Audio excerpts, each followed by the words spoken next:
If I told you my parents tried to drag me into court because I refused to pay for a house I didn't live in, you'd probably think I was making it up.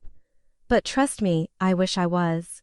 What started as a small family favor spiraled into betrayal, manipulation, and a lawsuit that nearly broke me.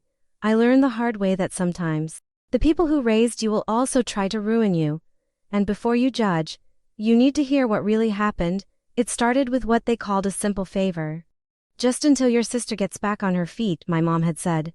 As if those words hadn't already been worn thin from overuse, Claire had always been the baby, the one everyone bent backward for, and me, I was the reliable one, the fixer, the one who just understands without ever being understood. They asked me to co-sign on the mortgage of a house in Austin, where Claire wanted to start fresh. I lived in Colorado and had no connection to the house, but my parents made it seem like a temporary gesture, just a safety net. But slowly, that net became a noose. One payment became two. Two became monthly. And before I knew it, I was paying more than Claire ever did. At first, I rationalized it. I had a stable job in marketing. She was bouncing between part-time gigs and finding herself. And every time I questioned it, my mom would sigh and say, "You know how she is, we just want her to feel stable," as if my own stability didn't matter, as if sacrificing mine was the obvious cost of hers. I convinced myself I was doing the right thing, that helping family was part of being a good person. I even laughed it off with friends, pretending I didn't notice how much of my savings were vanishing into someone else's roof. I told myself it was love, but now I see it clearly, it was manipulation. And if you've ever been the one keeping the ship afloat while others poke holes in the bottom, then you already know, it doesn't end when the money runs out, it ends when you finally open your eyes. If this feels familiar, go ahead and hit subscribe now, because stories like mine deserve to be heard, and you deserve to know you're not alone. The thing about emotional blackmail is that it never shows up wearing a mask, it walks in dressed as guilt, as duty, as you're the only one who can, and that's how they got me to keep paying. "She's really struggling," my dad would say. "It's just temporary," but temporary started looking like forever. Every time I raised concerns, I'd be met with silence or worse, a disappointed sigh. My mother would act like I'd failed a moral test. "Claire would do it for you," she'd whisper, but that was a lie.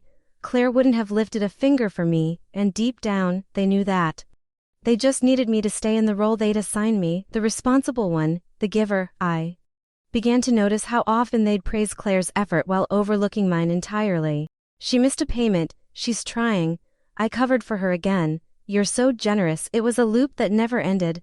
I started to feel like an ATM with a heartbeat, no questions allowed.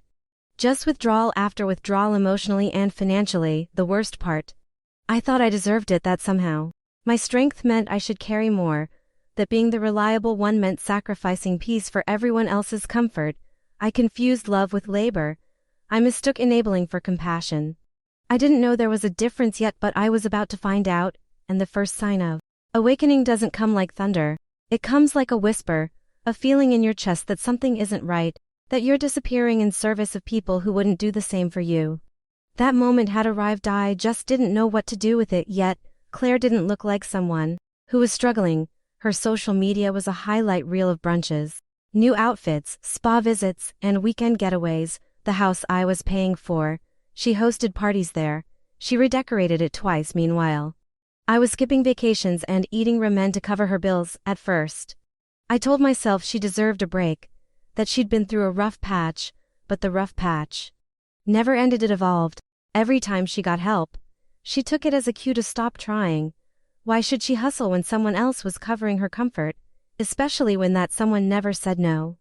The worst was when she posted a photo of her new iPhone with the caption "Self-care first." I stared at the screen, holding my cracked phone, wondering if I'd lost my mind. I had just sent another mortgage payment that week while she was calling luxury self-care. That moment burned itself into my memory. I began to feel something I wasn't used to, resentment. It wasn't just about the money, it was about how little she valued what I was doing, how my parents praised her every move while treating my effort like obligation. I was invisible, expected, automatic, and that kind of invisibility corrodes you from the inside. What I didn't know yet was that this imbalance wasn't just unfair, it was dangerous, because once you stop being seen as a person, People stop thinking there are consequences to mistreating you, and when I finally drew a line, all hell broke loose. Looking back, the signs were everywhere. The way my mom would dodge when I asked how long I'd be expected to help, the way Claire never acknowledged my support like it was something she was entitled to, not something I chose. I ignored it because admitting it felt like betrayal, but the real betrayal was theirs. They called it family, I called it survival. Every time I tried to pull back, my parents tightened the grip.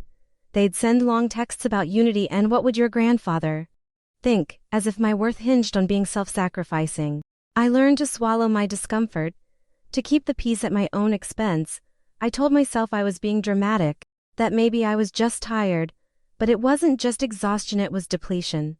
I was emotionally overdrawn, and no one noticed, or maybe they noticed and didn't care. Either way, the silence felt like complicity. I was screaming inwardly while everyone else went on smiling. One night, I found an old voicemail from my dad. He'd said, "We're so proud of you for stepping up, Claire needs you." That phrase hit me like a brick. Stepping up, not helping, not partnering, stepping up as if I were climbing into a role they built for me and locked behind a door. And suddenly, I didn't want to be there anymore. That night, I wrote in my journal, what if I just stopped? It was a terrifying thought. But it was the first time I allowed myself to imagine a life where I didn't owe them everything. Where I could be more than a provider for someone else's irresponsibility. That seed of doubt was about to grow roots. The breaking point wasn't some dramatic explosion. It was quiet, subtle. A missed thank you. A sarcastic comment from Claire about how some people just like to control things. She said it after I asked her to pay one bill, just one, and when I stood there speechless. My parents said nothing. That silence told me everything. They'd rather watch me get disrespected than hold her accountable.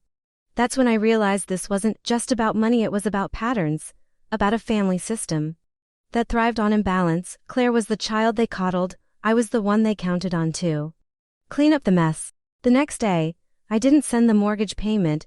I sat on my hands while anxiety crawled up my throat. I kept checking my phone, waiting for the backlash. It came fast. What's going on? From my mom, are you okay? From my dad, but not a single message from Claire, not even curiosity, just silence. And that silence was louder than any accusation. It was confirmation that my only value is transactional. When I stopped giving, I stopped mattering. That's when I understood, love in my family came with conditions, and the condition was always compliance. I couldn't do it anymore, so I didn't. That single missed payment was the start of something bigger. It was the first real no I'd ever said. And it would come at a cost, but also at a freedom I never thought I'd know. The next time I visited home, the tension was thick.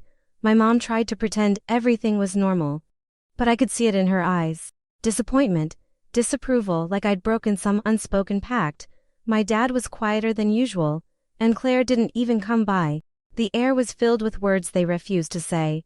I tried to bring it up gently. I said, I can't keep covering Claire's mortgage. My mom flinched like I'd cursed at her.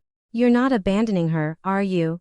She asked, as if pulling back was cruelty, as if my exhaustion was a betrayal of love. But I was done sacrificing my sanity for their comfort. That weekend, I left early. As I drove away, I kept checking the rearview mirror, half expecting someone to run after me. No one did.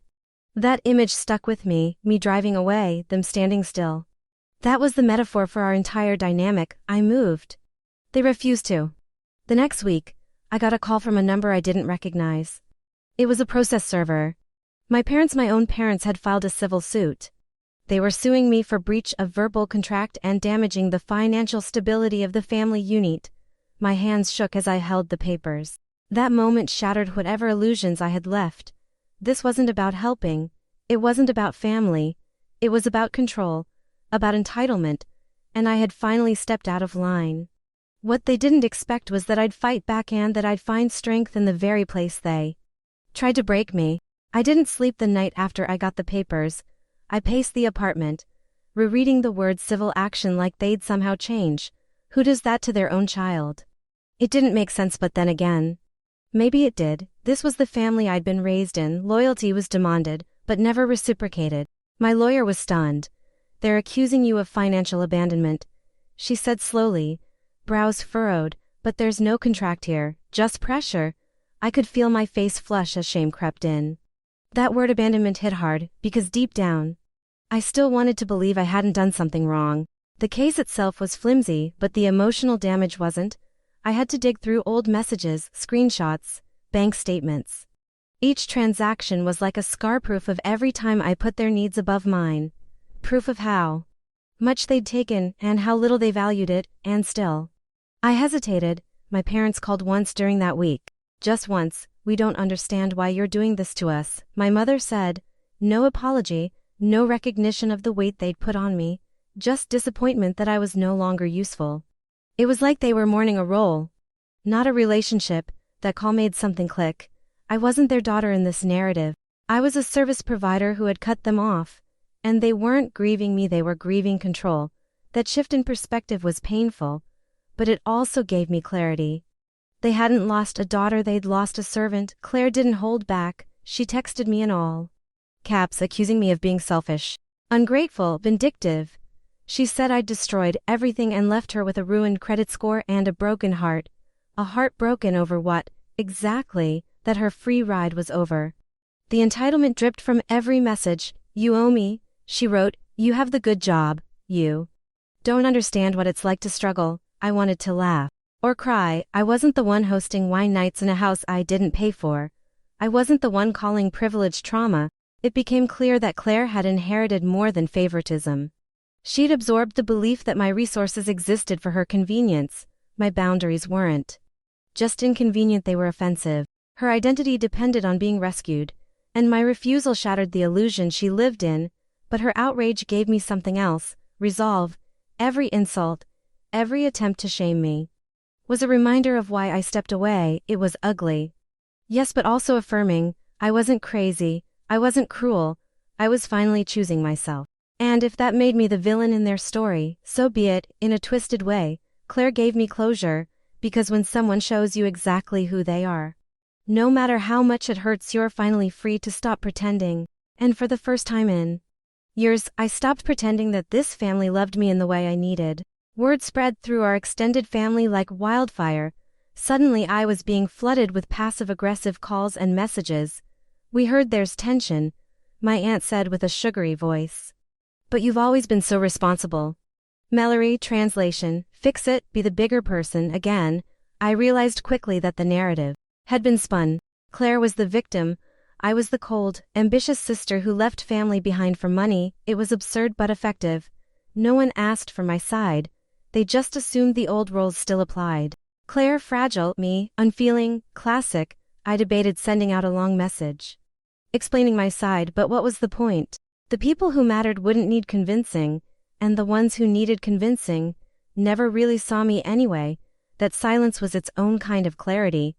I didn't need to explain survival. Instead, I chose peace. I muted group chats. I stopped trying to correct the record. Let them talk, let them speculate. I had spent too long managing everyone else's emotions while neglecting my own.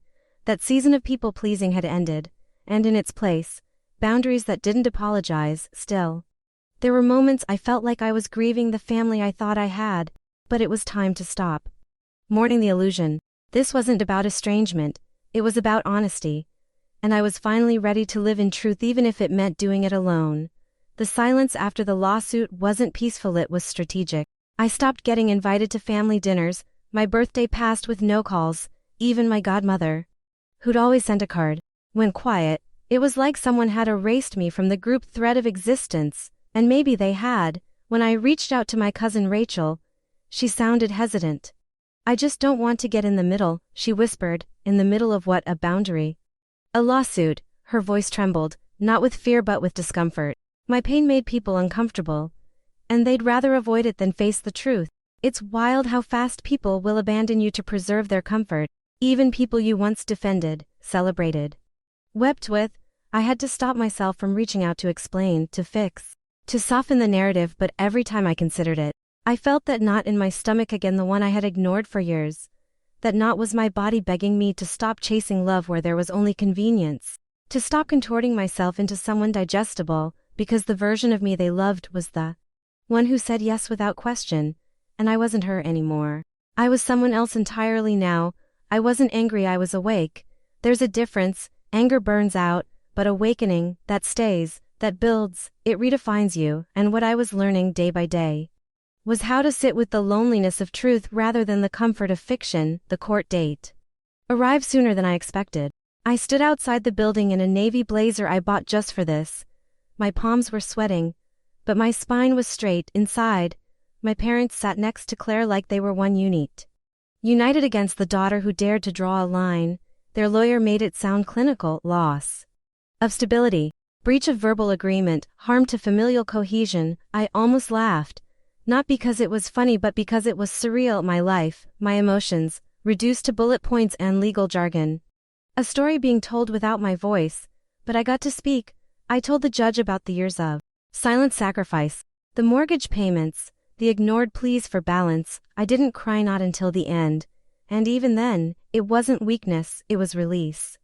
Like every word I had swallowed for years finally had permission to live. The judge was measured, professional, but I saw something shift in her eyes when she looked at me. Maybe it was empathy. Maybe just recognition. She ruled in my favor. No legal obligation exists, she said. Emotional pressure is not a binding contract. And just like that it was over. But it wasn't really over. The case was closed, yes. But the wound that stayed open for a while. Not because of what they did, but because I had finally admitted to myself that they never saw me as a daughter, only as a resource. After the hearing, I walked to my car and sat for a long time. No tears, no music, just silence. I stared at the steering wheel and felt everything and nothing. I had won, but what had I actually gained? Peace. Maybe, but also an aching clarity I hadn't asked for. The next few weeks were hard. I woke up with chest tightness. Nights were the worst when guilt whispered, what if they're right?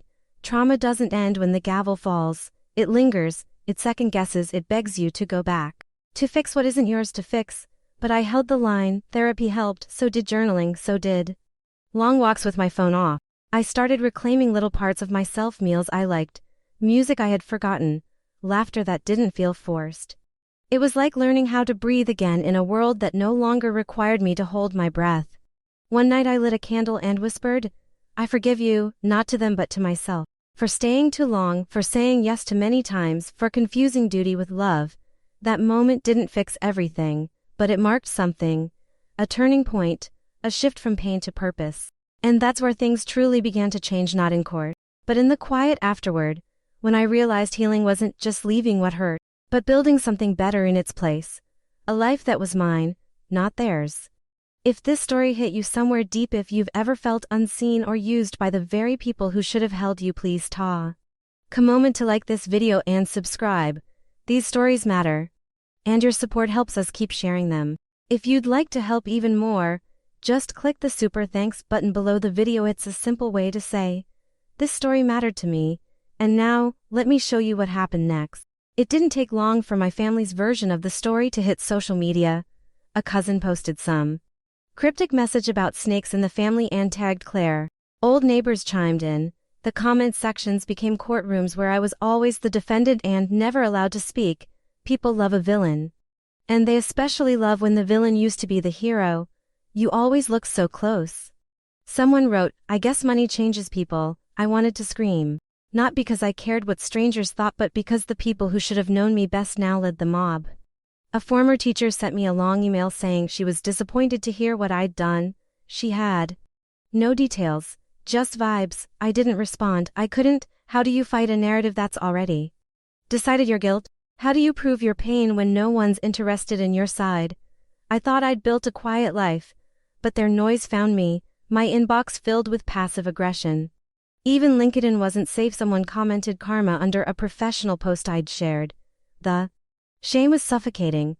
I started questioning my own memory of events. Had I made it worse than it was? That's the cruel trick of emotional abuse. It trains you to gaslight yourself. You stop trusting your truth and start craving their version, even when it hurts. I had to remind myself daily, I didn't owe them ruin just to avoid their ridicule. I had already paid more than enough. The fallout didn't stop at family. A colleague I'd confided in pulled away.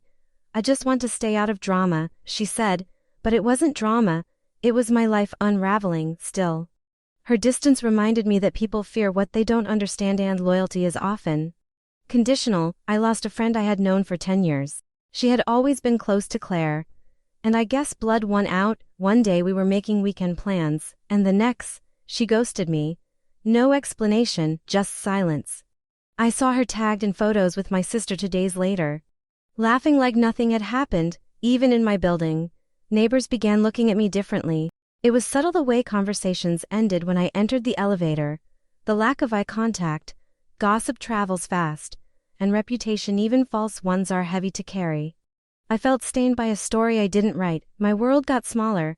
I stopped going out unless I had to. I muted everything.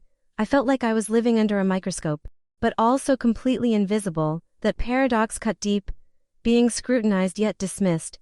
Everyone saw the smoke and assumed I was the fire, but in that shrinking came a strange kind of truth. The people who remained, the ones who stayed quiet but steady, those were the real ones, and even if they were few, they became the anchors I never knew I needed. I hit my lowest point in the middle of a Monday. I was folding laundry and just froze. My hands trembled, and I couldn't breathe. My chest tightened. And for a terrifying moment, I thought I was dying. It was my first panic attack. It wouldn't be my last. That day, I called in sick, but it wasn't the kind of sick you can sleep off. It was soul sick, the kind where your body carries the grief of betrayal like its physical weight. I stayed in bed for hours, the ceiling fan spinning stories I couldn't escape from. I stopped answering messages, even the kind ones. I felt unworthy of kindness. I told myself I was too much trouble, that maybe I really was the villain they believed me to be. Depression crept in like fog, quiet, suffocating, convincing. It wrapped itself around my identity, but something unexpected happened in that silence. I began writing again. Not for anyone else, just for me. At first, it was just messy thoughts. Then it became letters to my younger self. Then it became something else entirely. Evidence of my resilience, my voice.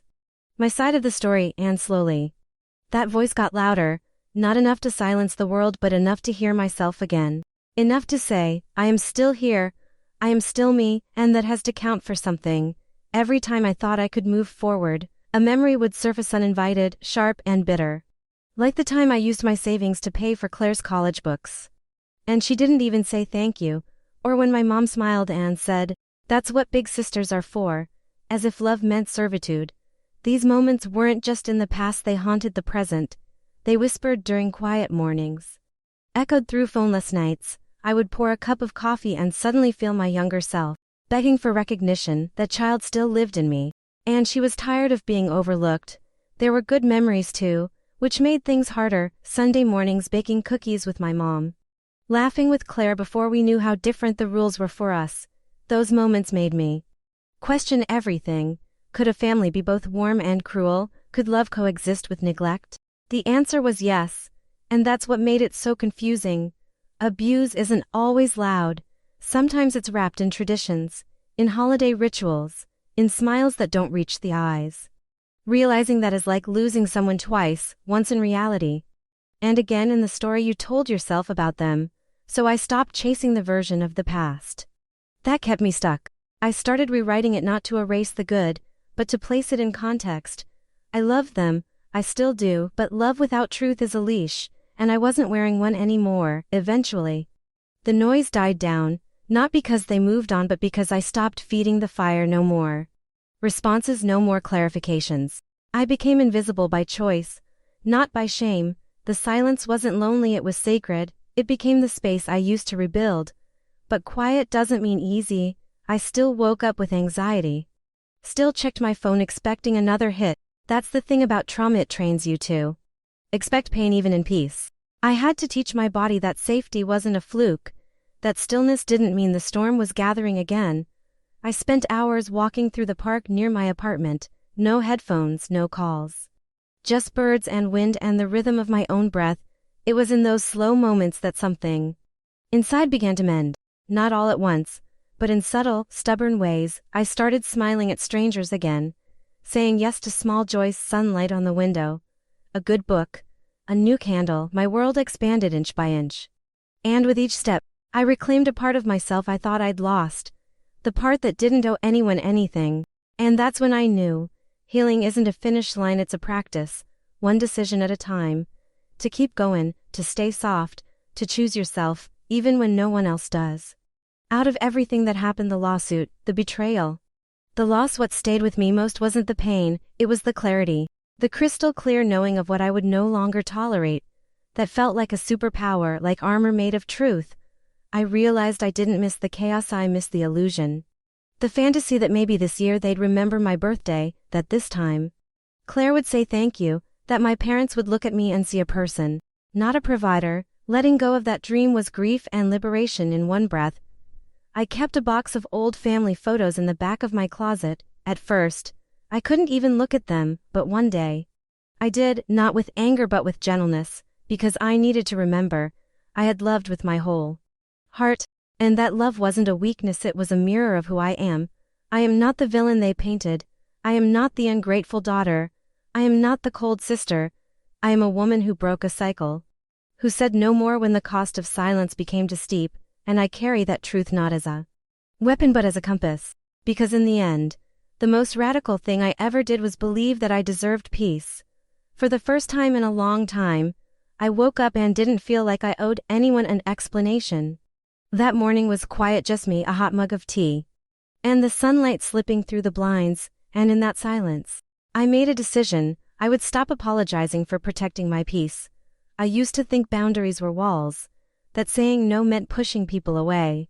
But now I understood boundaries are bridges for those who respect you, and fences for those who don't. They don't keep love out, they keep harm out. And I was finally ready to stop confusing the two. So I started small. I deleted old threads with Claire. I unfollowed family members who only watched to gossip. I removed myself from the group chat, and this time, I didn't explain why. My peace didn't require permission anymore. It simply required consistency. That decision made space for something else, me, the version of me that didn't exist to please or perform. I started reconnecting with who I was before all the expectations, before the mortgage payments and guilt trips. She was quieter but stronger than I remembered, and in choosing her, I didn't just let go of them, I came home to myself. Not a perfect home, but a truthful one, and that truth felt like the beginning of something sacred. I started a new journal and titled the first page, What I Want to Keep, not who but what. What values, what dreams, what rhythms made me feel whole. I listed things like honesty, laughter, rest, and curiosity, and then I made a second list, what I'm letting go. That list was longer: guilt, proving myself, performing for love, saying yes when I meant no, the illusion of control. I looked at that page and realized this wasn't just healing, this was architecture. I wasn't patching up a broken house. I was building a new one from scratch. I began investing in therapy with more focus. I joined an online support group, not to vent but to witness, to hear and be heard by others who had dared to break from toxic roots. And through their stories, I found echoes of my own. It was like standing in a hall of mirrors that finally reflected back truth. There's something profound about reclaiming your narrative, about taking the pen back and refusing to let trauma be the author of your life. I started writing my story not to be published, but to be honored.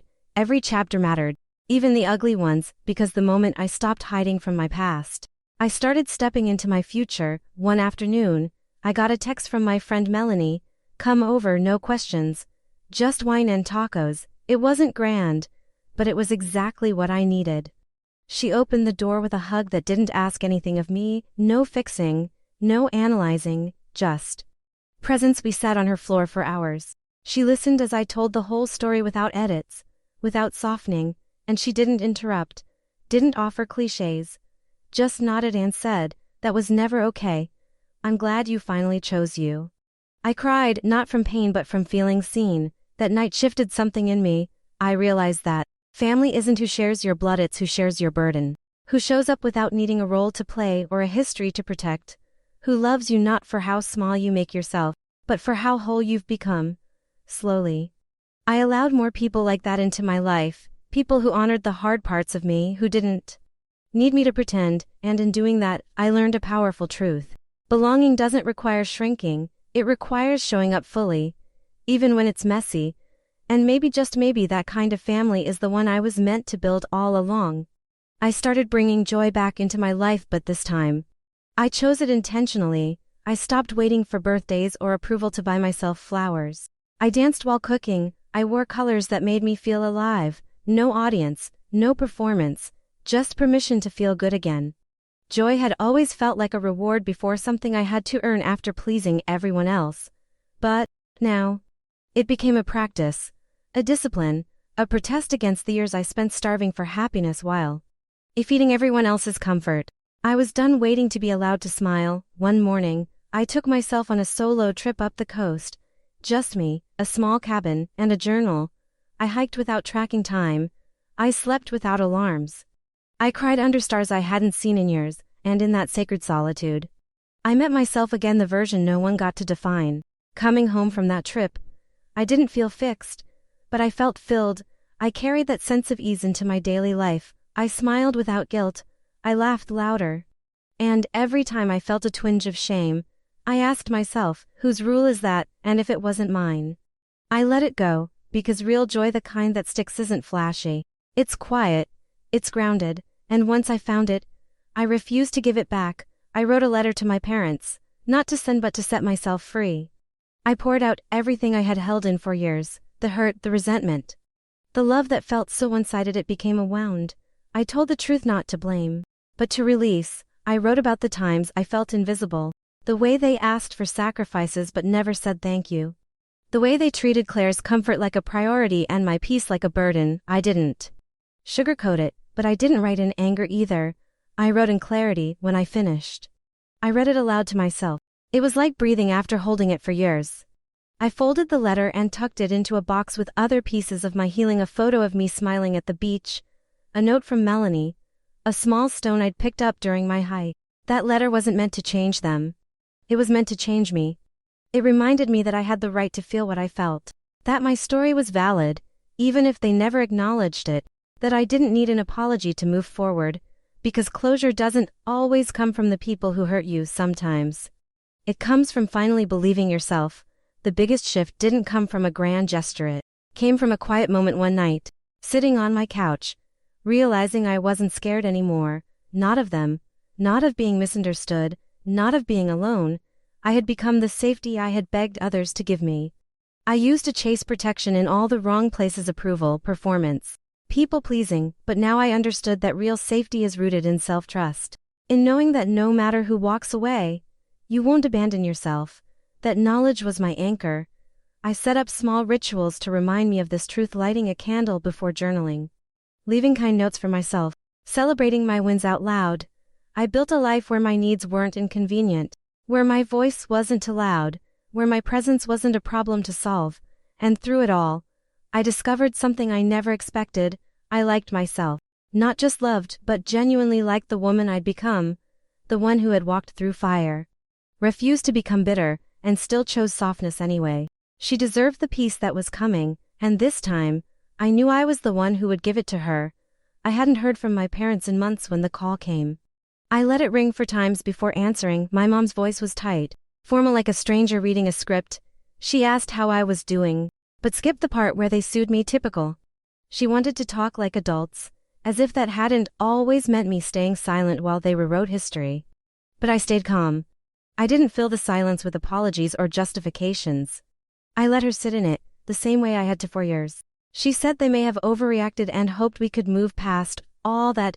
I almost laughed. Not because it was funny, but because that's what gaslighting sounds like when it's running out of fuel. I told her I wasn't interested in pretending it didn't happen.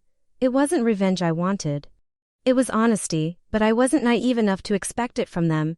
So I told her, kindly but firmly, that if we were going to rebuild anything, it would be on truth, not convenience, and that I wasn't carrying the weight of their denial anymore. She didn't like that, but for once, that wasn't my problem. A few weeks later, we met in person, neutral ground, a cafe downtown. They looked older, smaller somehow. My dad tried to joke, but it fell flat. Claire wasn't there. I wondered if that was on purpose, or if she still believed I owed her something. As they talked, I realized something I hadn't seen before. They were scared. Not of me, but of the image they had of themselves unraveling, if I no longer played my role. Their whole family story shifted, and that terrified them more than any confrontation ever could. They tried to recast me again as the one who distanced herself, as if it hadn't been self-preservation. I corrected them gently but clearly. I didn't leave, I stopped begging to stay, they blinked. Like I'd spoken in another language. For years, I saw them as giants, but now I saw them as people flawed, fragile, and deeply invested in the lie that kept them comfortable. That shift didn't make the pain disappear, but it made the power imbalance dissolve. I was no longer under their spell. I left that cafe not triumphant but free, because I didn't need their permission to tell the truth anymore. Claire finally reached out, not through a lawyer, but a shaky voice note. Her words were clipped, but there was something real under the surface fear. Maybe, she said she didn't know it would go that far and never meant to hurt me. It was the closest thing to an apology I'd ever heard.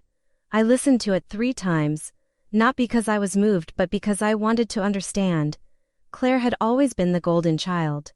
But I realized she had been playing a role too, one that made her dependent on being protected, even when it cost others their peace. I didn't respond right away. I sat with it, and when I did reply, I was honest. I told her I didn't hate her, but I couldn't excuse her silence, her complicity. I said I was healing. But that didn't mean access. Forgiveness wasn't a shortcut to relationship. She replied simply, I get it, and for the first time, I believe she might. Not enough to rebuild trust yet, but enough to release the resentment. There was a time when I would have done anything to explain myself, to be understood, to soften every boundary with a backstory and every no with a justification, but now, I was learning the beauty of silence, the kind that comes from inner conviction. When I told them I didn't want to come to Thanksgiving, I didn't elaborate, no dramatic speech, no passive-aggressive sarcasm, just, no. I won't be there this year, and I let the discomfort hang. Their response wasn't my responsibility anymore. They tried to guilt me. Of course it's not the same without you, my mom said. But I knew what she really meant was, we're not used to you choosing yourself. I didn't argue. I didn't defend. I just wished them well and moved on. Setting that boundary felt like standing up from a table where I was always served last and finally walking away. Not in anger, not in spite, just in clarity, and with every step away, I felt a little lighter, because I wasn't asking to be seen anymore. I was choosing to be whole. The lawsuit eventually dissolved, not with a dramatic trial, but with silence. Their lawyer withdrew, no apology, no retraction. Just nothing, a mess they'd stirred, abandoned, and hoped I'd forget. But I didn't forget. I just outgrew the sting of it. I had saved the legal paperwork in a drawer. Not out of spite but as a reminder of what I'd survived, of how far I'd come, of what it costs when you stop being the family's safety net, and how worth it that cost can be. A part of me had always feared court would ruin me. But in the end, it revealed me. Not to them but to myself. I didn't just win because they backed down. I won because I didn't let it define me. I kept working, kept healing, kept showing up for myself. And while they tried to rewrite the narrative with silence, I kept living in truth. Because surviving betrayal isn't about exposing others, it's about refusing to betray yourself in the aftermath. That realization was more powerful than any verdict. My family didn't change. Claire still sent holiday photos, my parents still posted as if nothing happened, but I changed. And that shift rippled through everything. Not because I forced it, but because I stopped begging for something they never had to give. I created new traditions with people who felt like home. I stopped waiting for permission to celebrate myself. I let go of the narrative that said I had to fix what I didn't break. I stopped asking for closure and started choosing peace. The life I have now isn't perfect, but it's mine, built brick by brick on boundaries, honesty, and self-respect. I don't wake up wondering who I need to become for someone to love me. I already am someone worth loving, especially by me. That's the freedom no apology could offer, the power no inheritance could match, and every day I live it. I take back what they tried to steal, because healing doesn't always come with an ending. Sometimes it comes with becoming someone new. The first time I hosted a dinner in my new place, I lit candles with shaking hands, not out of fear, but because the moment felt sacred. I wasn't just serving food, I was creating a table where no one had to perform, shrink, or pretend, where stories were welcome, and silence didn't mean shame. I invited people who had walked beside me through the mess, the friends who listened without needing a side, who celebrated my boundaries without questioning their validity. We laughed until the dishes piled up, and I didn't even mind. It felt like home, not performance. That night, I realized something profound. I used to think family had to be biological. That love had to be earned through sacrifice and survival. But here I was, surrounded by souls who saw me, not as someone to use, but someone to cherish, and that changed everything. I didn't need their approval anymore. I didn't even need their presence. I had built something better, a table that reflected who I was becoming, not who I had to be for others. And for the first time in years, I sat down to eat without guilt in my chest. Healing, I realized, tastes a lot like peace, and it's best served warm. Surrounded by people who choose you without conditions. A few months later, my grandfather called. He rarely spoke much, always a man of few words and long silences. But this time his voice cracked when he asked if he could visit. I said yes without hesitation. Somehow, I knew this wasn't about sides, it was about closure. When he arrived, he brought an old photo of me as a child holding his hand at the park, both of us smiling with eyes squinting in the sun. He said, "I remember this version of you. You were always strong, they just never saw it." That broke something open in me. We sat for hours, not talking about the lawsuit or Claire, or the silence that followed. We talked about books, about the time I tried to build a birdhouse and nailed my finger, about the way my laugh used to echo through their backyard, real things, gentle things. Before he left, he gave me a letter. "You don't have to read it now," he said, "just know I'm proud of you." I waited until he was gone to open it. Inside were just 3 lines. "Sometimes love gets lost in family noise. But I always heard you. And I always believed you." I sobbed like I hadn't in years, not from pain, but from finally being seen by someone who mattered. I used to think legacy was what you inherited: money, houses, a family name, but now I see it differently. Legacy is what you build when you break cycles.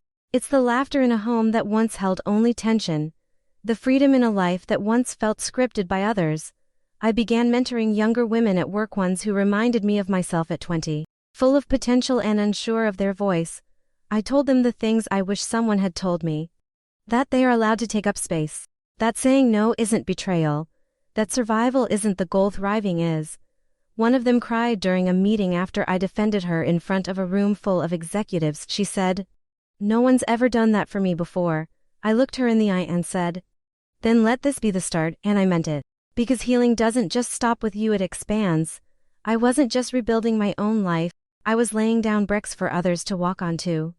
And every time I showed up with softness and strength, I honored the version of me who didn't think she could survive that courtroom, or that phone call, or that birthday. My legacy wouldn't be built on resentment, it would be built on resilience, rewritten in truth, and carried forward in every life I chose to touch. I used to believe that reconciliation meant returning to the scene of the wound and pretending it never happened, but I learned that real reconnection only works when the foundation is honesty. So when my mother called again, this time without accusations or guilt, I didn't hang up. I listened, not to agree, but to hear what she chose to bring to the table. She told me she missed me, that things had changed, that maybe she had been unfair, but she only wanted what's best for both daughters. I paused, letting those words land. Then I said something I never thought I'd have the strength to say. "I'm not here to be compared or used. If you want me in your life, I need to be seen as whole, not as a function." She cried. For a moment, I think she realized the cost of her choices. I didn't offer instant forgiveness or promises of future holidays. I simply said I'd be open to conversations as long as they were real. No more masks, no more rewriting, just truth. I didn't expect healing from her, but I also didn't want hatred living rent-free in my chest. I chose boundaries with compassion. And it changed something inside me, not because she finally got it, but because I didn't need her to anymore. That phone call wasn't the end or the beginning, it was simply a moment where I honored my growth by staying rooted in who I'd become. I used to wait for closure like people wait for weather to change. I thought if I could just hear them say you were right or we were wrong, I could finally breathe. But healing taught me something far more powerful. Sometimes the door stays cracked open, and you learn to close it yourself. There were days I still grieved, not just the loss of their approval, but the loss of a dream. The version of family I clung to for so long wasn't real, and letting it go felt like mourning someone who never actually existed. That grief came in waves, and I stopped fighting it. Instead, I made space for the emotions. I let the sadness come when it needed. I didn't shame myself for missing them even after everything. Because grief isn't a loyalty to the past. It's a testimony to how deeply we hoped. And there's nothing weak about that. In those quiet moments, I would remind myself, I didn't fail at family. I refused to play a rigged game. I didn't walk away from love, I walked toward it, even if it meant walking alone at first. That shift in perspective saved me from spiraling back into self-doubt. Closure didn't come in a letter or an apology. It came in how I treated myself every day after. And that, I realized, was more permanent than any sorry ever could be. I used to think I needed a seat at their table. That if I just waited long enough, proved myself loud enough, they'd pull out a chair and let me belong. But that was a younger version of me, a version who still thought permission was the currency of acceptance. Now, I understand something else entirely. I don't need a chair at a table that wasn't built for me. I've become the place. I am the home, the space where real connection lives. And those who recognize that are always welcome. I no longer chase family ties that bind me in shame. I honor the ones that hold me in truth. And even when it's complicated, even when the old wounds whisper, I remind myself that I have the power to shape my own legacy. My grandparents planted the seed. I chose to water it in my own garden. What's grown is nothing short of sacred. The warmth I feel today didn't come from inheritance or approval, it came from the quiet, daily choice to be free. Because healing isn't a finish line. It's a rhythm. A returning. A becoming. There was a time I silently begged for someone to rescue me from the crushing weight of expectation. I longed for a protector, someone who'd see I was drowning behind my smiles and say, you don't have to keep sacrificing yourself to be loved. But no one ever came. So I decided to become her myself, the woman who speaks truth with softness, who offers permission to rest, who breaks generational patterns, not because she's ungrateful but because she's awake. I began to listen more to others and to myself. I noticed when my body tensed up during certain conversations. I noticed how guilt always followed my no, and how peace never followed my yes when it was forced. So I made a promise, no more abandoning myself just to be accepted. No more shrinking just to stay in rooms that were never designed for me to grow. I started protecting that younger version of me, the little girl who was always told to be quiet, polite, grateful, even when it hurt. I let her cry. I let her be angry. I let her stop performing, and in doing so, I found the kind of healing that therapy alone couldn't offer. The healing of finally choosing yourself without shame. This wasn't about pretending to be perfect. It was about becoming whole.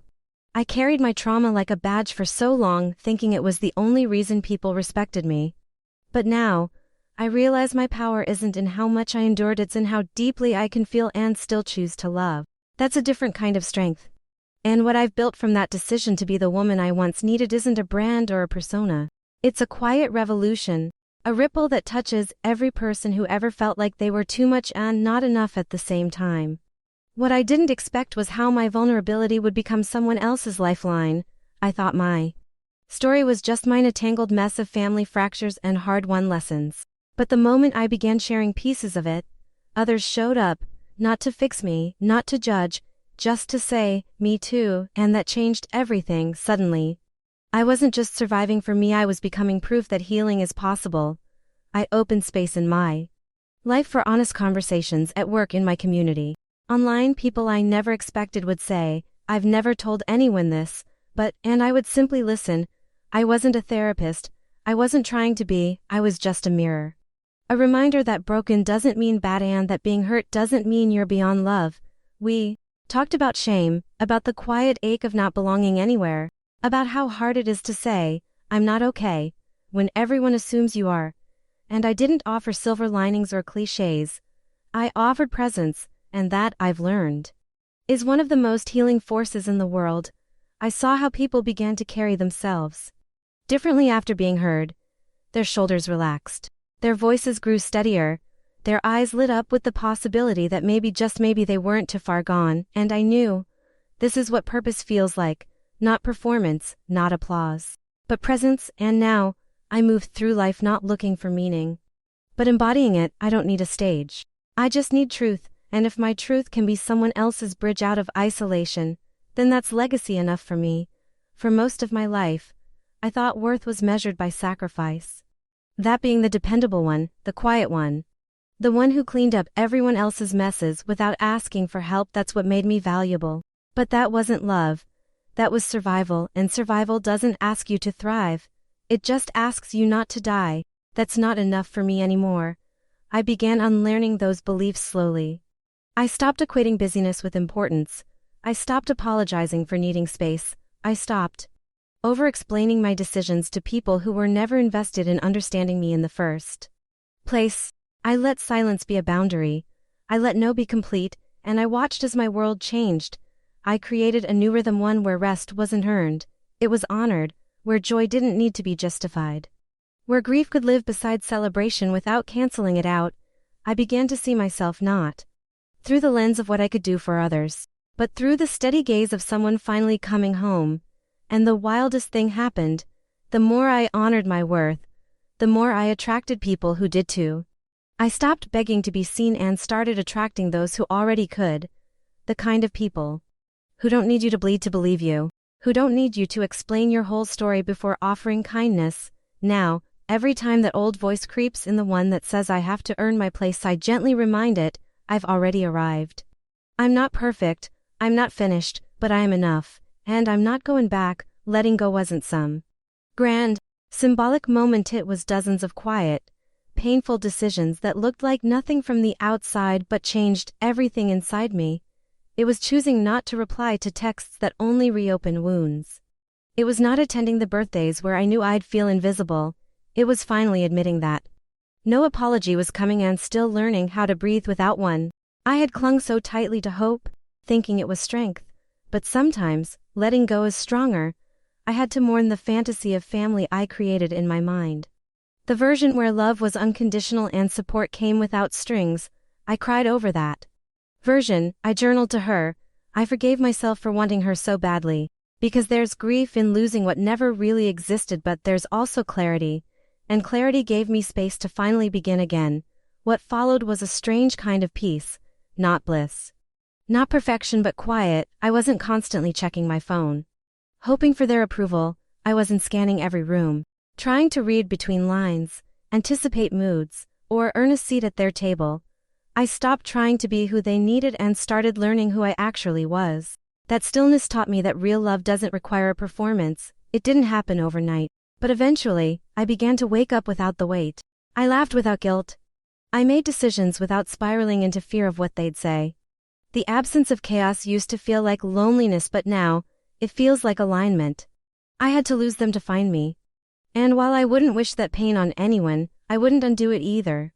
Because I finally stopped fighting to be in rooms that never had my name on the guest list. And instead, I started building my own home, one where my boundaries were the foundation, my peace was the decor, and only love was allowed through the door. I thought I'd feel empty without their validation. But what came instead was breathtaking freedom. Without the noise, I could finally hear myself, my dreams, my desires, my truth. I stopped living on autopilot and started asking real questions. What do I want? Who do I want to be? What do I value when no one else is watching? That was the beginning of a new story, one where I was no longer the side character in my own life.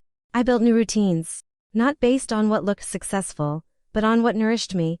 Slow mornings without guilt, movement that felt joyful, not punishing, conversations that weren't transactional. I stopped chasing busy and started choosing presence. I realized how long I'd been living in reaction to other people's chaos, never having time to create anything of my own. And then, one by one, new people entered my life, people who didn't flinch at my boundaries, who didn't require my suffering to validate my worth, who saw my softness as strength, not weakness. I used to think I was too complicated to love, but the right people didn't find me complicated, they found me real. And in their presence, I learned to rest. There's a difference between peace and avoidance. I used to avoid conflict just to keep the illusion of harmony, but now I speak up. Not to provoke but to protect. I don't over-explain, I don't beg for understanding, I just live in truth, knowing that clarity may cost me proximity but never my self-respect again. This life, this version of me, it's not accidental.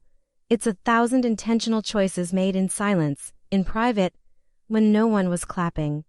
And maybe that's what true healing looks like, when your life becomes the apology you never received. When I drove back to the town I grew up in, it was strange how everything looked smaller. The streets I once thought were endless now felt narrow.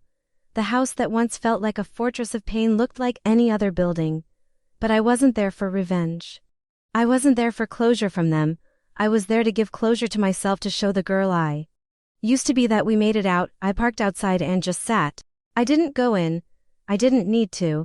The power wasn't in a confrontation. The power was in presence, in being able to sit in front of the place that hurt me the most and feel calm. I remembered crying myself to sleep in that house.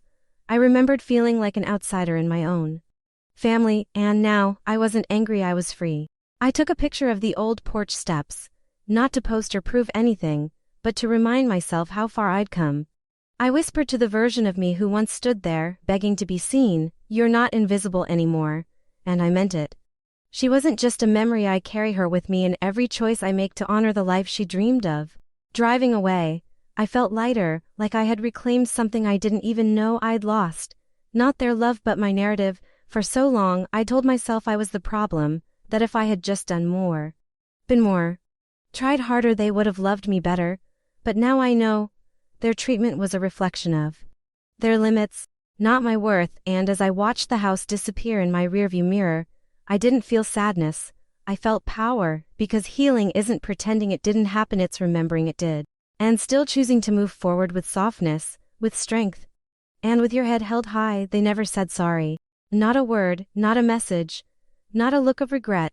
And for a long time, that silence was louder than anything else. It echoed through everything, through birthdays they missed, through holidays they ignored, through milestones they pretended didn't matter. And for a while, I blamed myself. Maybe I had overreacted.